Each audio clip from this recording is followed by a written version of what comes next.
Surrogate sex therapy को लेकर विवाद है, इसलिए इसका बहुत ज़्यादा इस्तेमाल नहीं होता। लेकिन इसराइल में सैनिकों को सरोगेट सेक्स थेरेपी मुहैया कराने का खर्चा खुद सरकार उठाती है। बुरी तरह घायल और यौन पुनर्वास की ज़रूरत वाले सैनिकों को यह सुविधा मुहैया कराई जाती है। सरोगेट सेक्स थेरेपी के तहत मरीज के लिए किसी ऐसे शख्स को हायर किया जाता है जो उसके सेक्स पार्टनर जैसा व्यवहार करे। Israeli sex therapist Ronit Aloni के तेल अवीव में बने कंसल्टेशन रूम में एक छोटा सा आरामदेह काउच है। दीवारों पर महिला और पुरुष जननांगों के रेखा चित्र लगे हुए हैं। रोनित अलोनी इनका इस्तेमाल अपने क्लाइंट्स को समझाने में करती हैं। वो कहती हैं, यह कमरा होटल के कमरे की तरह नहीं है, यह घर जैसा दिखता है, किसी अपार्टमेंट की तरह। यहाँ बिस्तर है, सीडी प्लेयर है, कमरे से सटे बाथरूम में शावर है, कमरे की दीवारों पर कामुक पेंटिंग्स हैं। अलोनी बताती हैं कि सेक्स थेरेपी कई मायनों में एक कपल थेरेपी है। पार्टनर के बगैर यह प्रक्रिया पूरी नहीं हो सकती। सरोगेट महिला या पुरुष यहाँ पार्टनर्स की भूमिका निभाने के लिए रखे जाते हैं। हालांकि आलोचक इसे वैश्यावृत्ति की तरह देखते हैं, लेकिन इसराइल में इसे इस हद तक मंजूरी मिली हुई है कि सरकार उन घायल सैनिकों के लिए सरोगेट सेक्स थेरेपी का पूरा खर्चा उठाती है जिनकी यौन क्षमताओं पर चोट का असर पड़ा है। अलोनी सरोगेट सेक्स थेरेपी की पैरवी करते हुए कहती हैं, लोगों को यह समझना चाहिए कि वे किसी को आनंद दे सकते हैं और किसी से आनंद ले सकते हैं। अलोनी सेक्सुअल रिहैबिलिटेशन में पीएचडी हैं। वह कहती हैं, सेक्स थेरेपी सेशन का 85% हिस्सा अंतरंगता सिखाता है।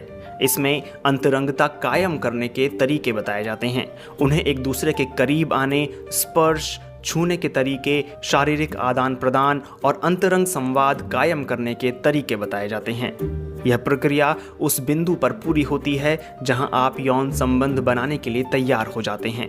इसराइल के एक सैनिक, जिन्हें हम मिस्टर ए कहकर बुलाएंगे, उनकी सरोगेट थेरेपी का खर्चा रक्षा मंत्रालय ने दिया। इसराइल की रिजर्व फोर्स में रहे मिस्टर ए 30 साल पहले एक ऐसी दुर्घटना के शिकार हो गए थे जिसमें उनकी पूरी जिंदगी बदल गई। ऊंचाई से गिरने की वजह से उनकी कमर के नीचे के हिस्से को लकवा मार गया था। इसकी वजह से वह पहले की तरह यौन संबंध बनाने में सक्षम नहीं थे। मिस्टर ए शादीशुदा हैं, उनके 2 बच्चे भी हैं, लेकिन उनकी पत्नी डॉक्टरों और थेरेपिस्टों के साथ सेक्स पर बातचीत में सहज नहीं थी। मिस्टर ए ने उन्हें अलोनी की मदद लेने के लिए प्रोत्साहित किया। वह बताते हैं कि कैसे अलोनी ने हर सेशन से पहले और बाद में उन्हें और उनके सरोगेट पार्टनर को निर्देश और फीडबैक दिए। मिस्टर ए कहते हैं कि वो अपने सरोगेट के प्रेम में नहीं पड़े। वो कहते हैं कि मेरे लिए यह अपने मकसद तक पहुंचने की तकनीक को सीखने समझने जैसा था। अलोनी के क्लिनिक में हर उम्र और बैकग्राउंड के लोग चुपचाप आते हैं। कईयों को अपने पार्टनर से रोमांटिक संबंध कायम करने में दिक्कत हो रही होती है। कुछ एंजाइटी के शिकार होते हैं। कुछ लोग यौन दुर्व्यवहार का सामना कर रहे होते हैं। कुछ लोग ऐसी शारीरिक और मानसिक परेशानियों से जूझ रहे होते हैं जिनकी वजह से उन्हें यौन संबंध कायम करने में दिक्कत आती है। अलोनी अपने क्लिनिक में आने वाले ऐसे लोगों पर ज़्यादा ध्यान केंद्रित करती हैं जो किसी हादसे की वजह से अपाहिज हो गए हैं, क्योंकि उनके करियर की शुरुआत से ही उन्होंने रिश्तेदारों को ऐसे हादसों का शिकार होते और इसकी वजह से अपाहिज होते देखा है। इसमें उनके पायलट पिता भी शामिल हैं। एक विमान दुर्घटना में उनके मस्तिष्क में बुरी तरह चोट आई थी।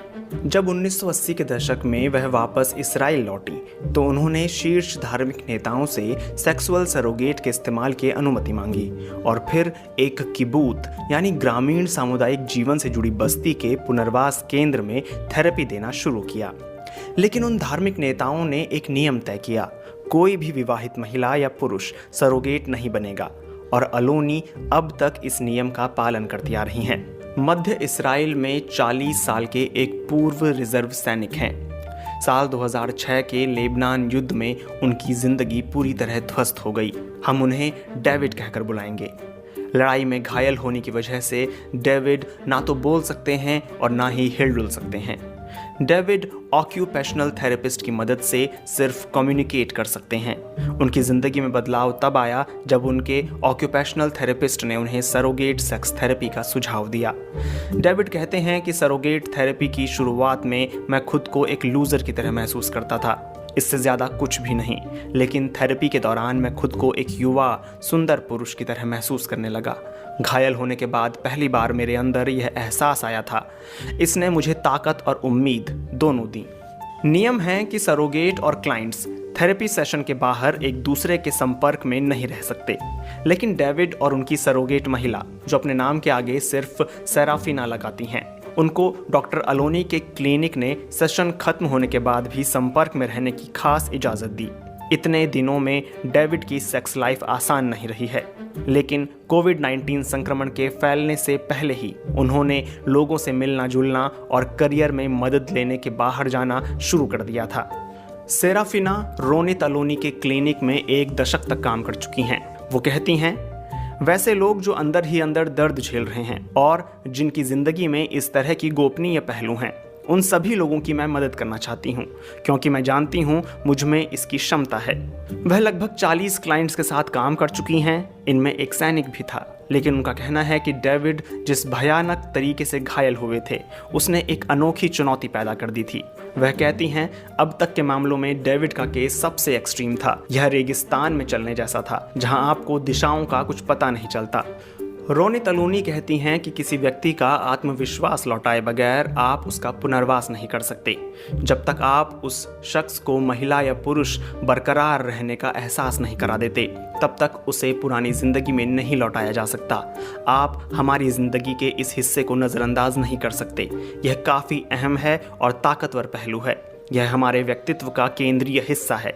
सेक्सुअलिटी एक डायनेमिक चीज़ है, जिसे हमारे और दूसरे लोगों के बीच होना पड़ता है। रोनित अलोनी की नज़र में आधुनिक समाज ने सेक्स के बारे में एक बीमार नज़रिया विकसित कर लिया है। वह कहती हैं, हमने सेक्सुअलिटी के बारे में मजाक करना सीख लिया है। हमने सीख लिया है कि लोगों को कैसे अपमानित करें।